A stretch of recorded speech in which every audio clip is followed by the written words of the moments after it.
So I'm BJ Schechter. I run, our sports media program here. I've been a lifelong journalist at lots of different places. And here before us, you have, sports media students, lots of people that work in student media here at Seton Hall, WSOU, the Setonian, Pirate TV. And so you have a veteran group of people. So we'll get right to it. So again, congratulations on your success. This being your third season, I'll start off with a question before kicking it over to our students.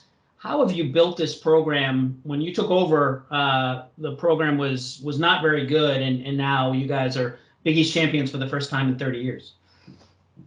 Yeah, so a lot of hard work that got into it, obviously, but I think any program you run or in any organization really starts with the people, right? So I had to go out and recruit a staff, really, an assembly of staff. Once I thought, felt good about that, and start recruiting players and kind of, the style that would probably be different than the style that the previous coaching staff had. So I had to start recruiting players to fit the way I wanted it to run and the way we wanted to play. But it's all about really getting the right players. You can't make chicken salad with chicken poop. So, it's the same. You got to get the right players for it. Great. Well, I'm going to, in our limited time here, I'm going to turn it over to the students, and we'll fire off as many questions as possible. So who's first in the pool? All right, Jory, you're up first. Hello, Coach. Thanks for coming into our class, and congratulations as well. I saw on social media that you guys took a day trip to Washington, D.C., and you did some sightseeing before the big game. Do you think that helped your team at all, kind of calm some nerves, obviously heading into such a crucial part of your season? Yeah, I think it's important that sometimes you got to be able to turn off, that you're not just always, charged, so to speak. You playing soccer in any sport, a lot of times you have to be aggressive, right? And you got to make sure that you have those right moments. But I think it's important, for our team. We have so many international players, and I think it's important for us to kind of honor American culture and American history. And it was very important for our team to go there, and it's something that we discussed prior to that. So it was a very popular trip. Unfortunately, not as long as we really had hoped for, but I also didn't want the guys to be on their feet for too long. But we did an hour and walked around and kind of saw the historical sites and the monuments that we really wanted to see. So that was a great trip for us. All right, thank you, Jory. Ben, you're up next. Hi, Coach. I'm Ben Harris. I'm a junior journalism major. In that final game, there was, of course, an incredibly clutch game-saving stop from your goalkeeper, Andreas Lindberg. What did that save mean, and what kind of impactful moment do you think that had in defining this Big East championship season?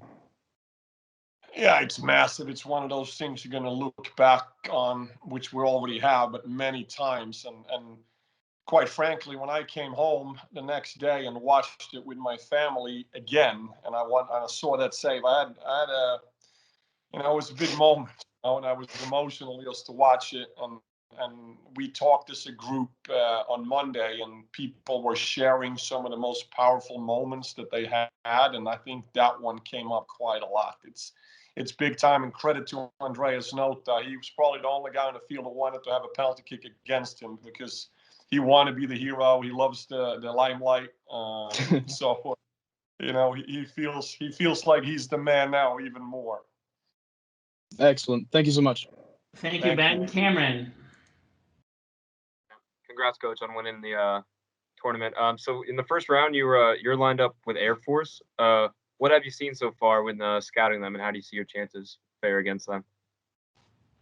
Yeah, so I've watched all the goals that they scored throughout the year. In video clip, we're able to kind of take out that. So we scouted all the goals that they scored, and then I watched one half in the final that they had in their conference. So I kind of have a bit of an idea of who they are. We have to go and look a little bit more in details. So we haven't done too much, but I have a general idea. of who they are and how they play and what we need to do. But I'd like to see more before we come up with a proper game plan. Awesome. Thank you. Thank you, Cam. Other questions, for Coach Dalton. Hi, Coach. My name is Dalton. I'm a senior at Seton Hall. Thank you so much for your time today, and congrats on the championship. On the pitch, just like anywhere else in the world, communication is key. And you guys had a lot of situations this year, whether it be shutdowns or a delay to the season, where there is opportunity for the communication to be broken within the team. How are you guys able to keep an open line of communication and really stay together as a unit heading into this season? Yeah, I mean, we started in the fall, right? And we started in March when the pandemic hit. We've been doing a lot of Zoom calls, and we never done that before. I didn't know what Zoom was about, a little bit more than a year ago. We broke down videos, and we did, quiz nights, and we did, different kind of stuff. And when this happened, that's the way we've done it. And the door is always open, so to speak, to come in and see the staff. But yeah, is that kind of the question? Am I answering the question, what you had intended the question, Dalton, there? Yeah, so we did stuff over Zoom more than before that we've never done before. And it worked out pretty well. I like face-to-face and be interacting, but we can't do it. And this is a new way of life. It's working out pretty well. Thank you, Dalton. Coach, you mentioned, the players. How is this team built? I know there are a lot of international players, from native Sweden, but also players from Israel, players from different parts of Europe. How did you build this program and find all these players and put them together? Not just the players, but the chemistry as well. Yeah, I mean, the number one thing where it starts with is the talent as a soccer player, right? So if you don't have the talent and the level, then it doesn't really matter of how good of a person you are if you don't have some almost like a minimum requirements of some form of talent. And then two is, once we know that we identify that talent, it comes down to how are you as a person. And recruiting, I've been doing this for 20-something years now, has really changed. Everybody can put together a highlight tape. We can get a highlight tape from anywhere in the world. It's 5 minutes. It takes us 5 minutes to kind of get some form of an interest. And most of the times, it's just a hard no right off the bat.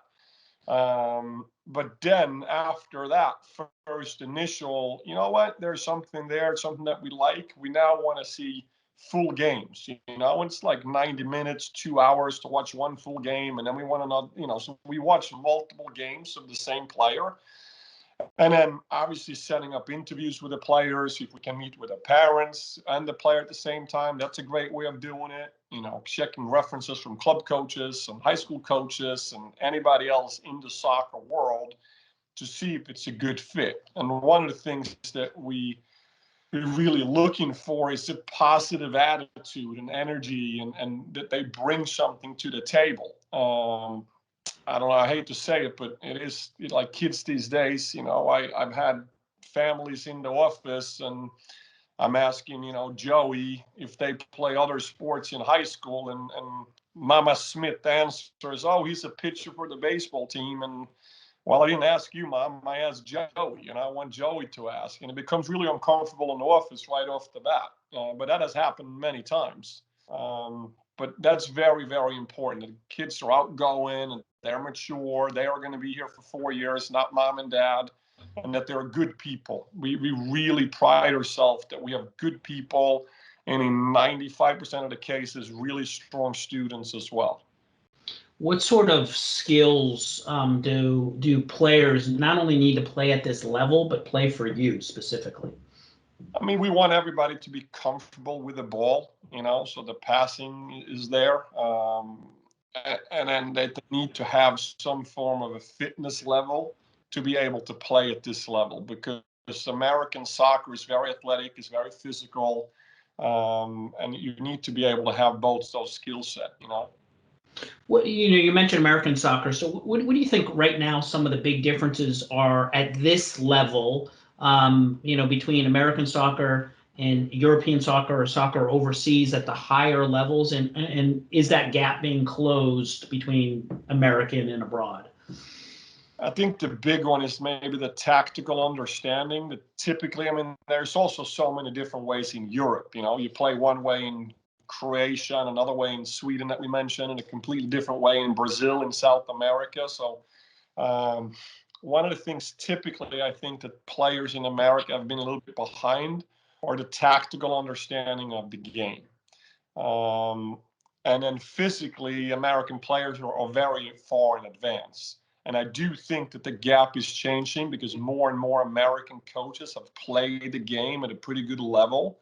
So I think that the future for America when it comes to the national team is very, very good. I think the MLS now are competing at a completely different level than when I came over here 20 years ago.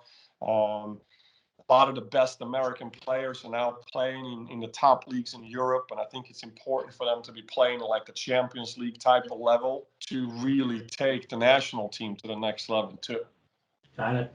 All right, with some more questions from the students, let's go to Alex and then Kim and Liam. So Alex, you're up next. Hey, Coach. Thanks again for coming out today, and congratulations on the Big East. The question I had was, there was a last year you got the team had seen a lot more goals conceded, and I was wondering if there was a tactical or formational change in last season to this season to where there was such a big defensive upgrade. Yeah, it's two things that happened. One, we were able to bring in a couple of new starters that's really done really well for us, which is great. And then we're playing more of a 4-4-2 now than we played a 4-3-3 last year. So our fullbacks are getting a lot more help from their wingers that are in front of them. So that has helped the fullbacks not being isolated in one-on-one, which is where we struggled a little bit last year. Thank you, Liam. Kim, you're up next.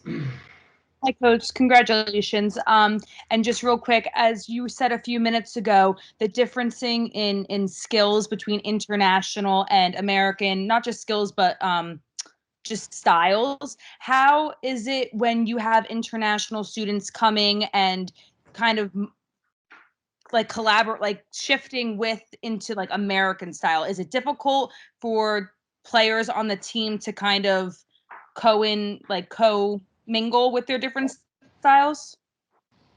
I don't think so. I think the key there again is that we have good people and that we recruit the person, and we don't recruit, the nationality that they are. Like they need to fit in Seton Hall and how we do things. And it's amazing to see. We have, what is it? I think 12 different nationalities. We speak 20 different languages, on the team. We have 5 or 6 different states. We have different religions. We have different race. We have different backgrounds. It's tremendous that once you put that blue jersey on with a pirate logo, it's like a neutralizer, and you're there to play the game, and everybody is buying in. And I think, quite honestly, that's the biggest strength that we have as a team, is the unity that we have and the work rate, and people are really, playing for each other. You can ask anybody in the team, and I see some of the interviews and how they talk about their teammates and about the program. That's what I'm most proud about, that we've been able to create that culture that we really said 3 years ago when we got hired. This is the culture that we want to do, and now we're seeing the fruits of it. Thank you, Kim. Liam. Hey, Coach. My name is Liam Plate. I'm a junior at Seton Hall. Thanks for coming to our class. Kind of going back to the Big East Championship, that was the third time you guys played Georgetown. You had lost before and you had tied them before. But so what was the biggest difference in your game plan for that third matchup against the Georgetown Hoyas? Yeah, we didn't really change the game plan. We kind of stuck with something. And quite honestly, I think that the final was almost what we deserved to win the least, which is crazy. It's the game that we did win. I thought we deserved to win it the least. It's just typical for soccer. It's such a small scoring game. One mistake or one big play in either side of the ball makes the difference. I think the game at home, I was really disappointed that we didn't win the game. And the first game where we lost in overtime, we got 2 penalty kicks called against us, and we had a shot in the post with 2 minutes to go, and it's a game of inches. This time, Nota makes a big save, and we scored 2 great goals in transition. But yeah, we didn't actually change much in the style of how we wanted to play. We stuck with things we think we did well in the first 2 games. And I'm like, you know what? First time the charm. It's a final. Let's go and do it. Thank you, Liam. Just one final one for your coach, and we'll let you go. Just a more broader, big picture. How would you describe your philosophy? You know, not only with the team technically, chemistry wise. I mean, because you had to come in here and you changed the culture. You know, from a losing culture to a winning culture. So, how would you describe your overall big picture philosophy and approach? Yeah, I mean, I'm a people person, you know, and I think that's like in anything, you're managing, you know, young men, and everybody wants to win and everybody wants to play. Unfortunately, it doesn't happen all the time. You know, you're going to go through losses and you're going to have, you know, every week 15, 16 kids that are not happy with you because they're not starting or they're not getting the playing time that they think that they deserve.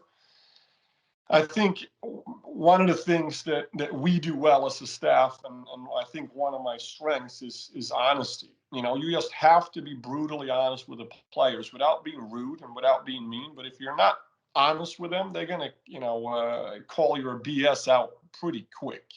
And then, you know, finding that like we need to have fun together, you know, like I said, my door is always open. Come talk to me, coach. Why am I not playing? Have honest conversations on why they're not playing, what they need to do to improve, and then try to get everybody involved. You know, even the players that aren't playing, that they feel that they're part of it and that they feel that they're important.